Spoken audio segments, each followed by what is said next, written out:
তো বন্ধুরা, এটি একটা ব্লুটুথ প্যানেল দেখতে পাচ্ছ। এটা আমরা মার্কেট থেকে কিনে নিয়ে এসেছি। তো এটা চেক করার জন্য প্রথমে আমরা প্যাকেট থেকে বার করে নিচ্ছি। ঠিক আছে, একটা একটা করে এগুলো সব বার করে নিই।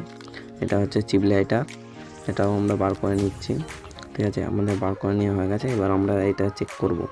তো আমাদের চেক করার জন্যে প্রথমে যেটা করতে হবে সেটা হলো এর যে তার যে দিয়েছে সেগুলো এতে কানেকশান করতে হবে। যে তারটা এটা আমরা এবার এতে কানেকশান করব। ঠিক আছে, এটা হচ্ছে 5 ভোল্ট ইনপুটের তার। আর আরেকটা যে তার আছে সেটা হলো আমাদের আউটপুটের তার। ঠিক আছে, ওটা হচ্ছে এমপ্লিফায়ারের আউটপুট দেবে।